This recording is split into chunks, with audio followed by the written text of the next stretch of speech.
Team India के 3 शेर पड़े हैं पाकिस्तान पर कुछ इस कदर से भारी कि पाकिस्तान अब हो चुका है लगभग टी20 वर्ल्ड कप 2026 से बाहर और यूएसए और इंडिया अब लगभग कंफर्म हो चुकी है कि सुपर 8 में जाने के लिए बिल्कुल ही तैयार है। लेकिन इस मुकाबले को टीम इंडिया जीती ना, ऐसा आसान नहीं था। जितना आप सोच रहे हो, जितना हम सोच रहे हैं, बिल्कुल भी आसान नहीं था। अगर 3 धुरंधर ना होते तो ये मुकाबला हमारे हाथ से जा भी सकता था और कांटे की टक्कर बनकर के रह जाता। कैसे ये तफावत इन 3 धुरंधरों ने अलग कर दिया और डोमिनेंस कुछ इस प्रकार से रहा टीम इंडिया का पाकिस्तान पर कि इन 3 खिलाड़ियों की बदौलत टीम इंडिया ने 8वीं बार इन पर विजय हासिल की और इस मुकाबले को जीत करके सुपर 8 की जो स्थान हमको पाना था वो भी पा लिया है। नंबर 1 जो खिलाड़ी है वो है ईशान किशन। आप इस मुकाबले में ईशान किशन का डोमिनेंस इस प्रकार से मान सकते हैं कि आप भारत के 10 खिलाड़ियों को अलग रखिए, पाकिस्तान के 11 खिलाड़ियों को अलग रखिए और इस खिलाड़ी को बीच में अकेला खड़ा कर दीजिए। आपको इनकी बैटिंग से पता चल जाएगा कि किस तरह का डोमिनेंस इस खिलाड़ी ने बताया हो और दिखाया है और परफॉर्मेंस करके दिखाई है। देखिए, भारत के 10 खिलाड़ियों ने मिलकर के 100 रन बनाए, इस खिलाड़ी ने अकेले ने 177 रन बना दिए। तो समझ आ गया आपके सारे बल्लेबाज एक तरफ, ईशान किशन एक तरफ, इसके 77 निकालो, भारत के सिर्फ 100 रन बनते हैं। दूसरी तरफ पाकिस्तान ने बनाए 114 रन। अगर ये खिलाड़ी इस मैच से बाहर हो जाए और ये दोनों टीमें अगर हो जाए तो आपको यहाँ पाकिस्तान 114 बनाती हुई नजर आती है और भारत 100 रन, यानी कि कांटे की टक्कर थी, बिल्कुल कांटे की टक्कर थी। और ये जो मुकाबला हुआ इस पिच पर पहले से ही बता दिया गया था कि इस मुकाबले में आपको स्पिनरों की मदद मिलने वाली है, बैटिंग बिल्कुल आसान होने वाली नहीं है और पिच जो लग रही थी 130 140 की ही थी। अगर इंडिया 130 140 भी बनाती तो कांटे की टक्कर हो सकती थी, लेकिन टीम इंडिया ने बना दिया 170 प्लस रन और वो जो बना है 170, उसमें सबसे बड़ा योगदान एक ही धुरंधर, एक ही योद्धा, एक ही रनवे का था और वो था ईशान किशन। ईशान किशन अगर इस मुकाबले में नहीं चलते तो आप यकीन मान करके रखिए पाकिस्तान इस मुकाबले को इतनी आसानी से तो नहीं हारता। यह बिल्कुल सही बात है कि इंडिया इस मुकाबले को जीतने ही वाली थी, लेकिन इतनी आसानी से शायद जीत नहीं मिलती जितनी हम सोच रहे हैं, आप सोच रहे हैं और पाकिस्तान जो इस कदर हारा है। क्योंकि इसके पीछे की वजह है कि जिस तरह की बैटिंग टीम इंडिया के बल्लेबाजों ने की, अभिषेक शर्मा 0 पर आउट हो गए, हार्दिक पांड्या 0 पर, अक्षर पटेल 0 पर और साथ में आपके सूर्य कुमार यादव ने रन बनाए, लेकिन वो भी जूझते हुए एक एक दो दो रन ले रहे थे। और साथ में आपके जो तिलक वर्मा थे वो भी 24 गेंदों में 25 रन, यानी कि 100 की स्ट्राइक रेट से बैटिंग कर रहे थे। लेकिन अकेला खिलाड़ी था जिसने 40 गेंदों में 77 रनों की वो पारी खेली, शायद अपने करियर की बेस्ट पारियों में से एक पारी वो आज यहाँ पर खेलते हुए नजर आए, जिन्होंने 40 गेंदों में 77 रन, 10 चौके और 3 छक्के। छक्कों की अगर बात करें यहाँ पर तो टीम इंडिया के सारे बल्लेबाजों ने मिलकर के 3 छक्के लगाए, इस खिलाड़ी ने अकेले 3 छक्के लगाए।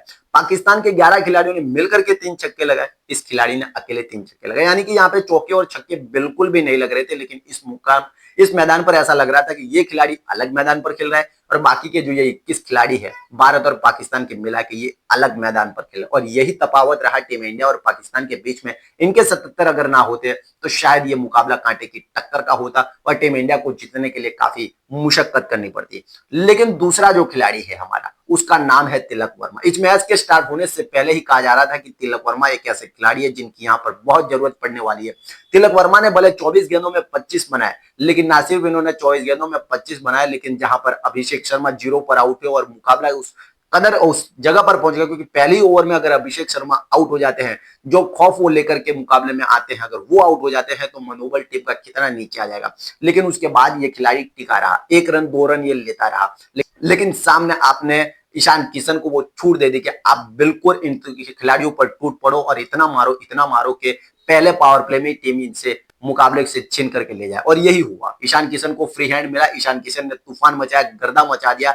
शाहीन शाह अफरीदी ले लो, शादाब खान ले लो, हर गेंदबाज पर ये टूटे। शाहीन शाह अफरीदी अपनी जो 4 ओवर की गेंदबाजी थी वो भी पूरी नहीं कर पाए। शादाब खान स्पिनर, इस मुकाबले में सभी स्पिनरों का दबदबा रहा, ये खिलाड़ी सिर्फ 1 ओवर डाल पाया और 17 रन दे गया। और यही वजह थी कि तिलक वर्मा एक तरफ से टिके रहे और उन्होंने इनका साथ दिया। इसकी वजह से जो पहले 80 रन जो बने उसमें से 70 रन, 65 रन जो थे वो ईशान किशन बनाते हुए नजर आए। अगर ईशान किशन के साथ में ये साथ नहीं देते तो हो सकता है कि फटाफट विकेट गिरते चले जाते, लेकिन इन्होंने साथ दिया। ना सिर्फ इन्होंने बैटिंग में अच्छा परफॉर्मेंस किया, लेकिन बॉलिंग की अगर बात करें तो यहाँ पर भी इनको आपने 2 ओवर डालते हुए देखा और 11 रन, सिर्फ 6 के नीचे की इनकी एवरेज थी और 1 विकेट भी चटकाते हुए नजर आए। और इसी वजह से ये खिलाड़ी जो था वो दूसरे नंबर का हीरो हमारा साबित हुआ, जिसने इस मुकाबले में ईशान किशन के बाद इतना बॉलिंग में और बैटिंग दोनों में डिपार्टमेंट में इन्होंने जबरदस्त परफॉर्मेंस किया और चारों खाने चित करने में ये खिलाड़ी दूसरा नंबर बना।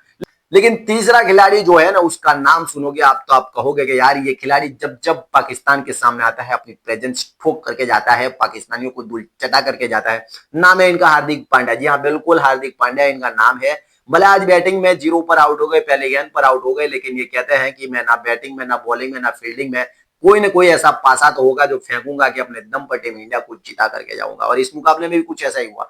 बैटिंग में फ्लॉप रहे, 0 पर आउट हुए, बोले कोई चिंता की बात नहीं, पहले ही ओवर सूर्या ने इनको थमा दी। और साहिबजादा जो इस मुकाबले से पहले इतनी उड़ान भर रहे थे कि मैं आऊंगा, चौके छक्के भर जाऊंगा, भारत के हर गेंदबाज को तोड़ मरोड़ के रख दूंगा, लेकिन पहली ही गेंद पर उन्होंने जिस तरह के विकेट बॉलिंग डाली और साहिबजादा फरहान को आउट किया, वहां से लेकर के पाकिस्तान ऑल आउट हुआ तब तक संभल ही नहीं पाया। और यही वजह रही कि साहिबजादा को जो आउट किया, यही इस मैच का टर्निंग पॉइंट साबित हुआ। और पहली ओवर में अगर विकेट गिर जाता है 177 178 का आपको लक्ष्य मिलता है ऐसी पिच पर, और सामने आपको हार्दिक पांड्या मिल जाता है, तो फिर इस मुकाबले में टीम इंडिया कैसे हार सकती है। और यही वजह रही, इन्होंने 3 से 4 ओवर की ये जो गेंदबाजी की है उसमें सिर्फ 17-18 रन दिए और 2 विकेट लिए। जो फरहान को स्टार्टिंग में आउट किया, वहां से संभल ही नहीं पाए पाकिस्तान। और इस मुकाबले में टीम इंडिया के अगर तीसरे कोई धुरंधर है, जो जांबाज है, योद्धा है, इस मुकाबले को जिताने के लिए टीम इंडिया के लिए मैदान में उतरे थे, तो यही खिलाड़ी। वैसे टीम इंडिया ने पूरी पूरी टीम इंडिया ने बहुत जबरदस्त परफॉर्मेंस किया, लेकिन इन 3 खिलाड़ियों को अगर अलग कर देते हो तो ये मुकाबला टीम इंडिया के लिए इतना आसान होने वाला नहीं था जितना हम और आप सोच रहे हैं।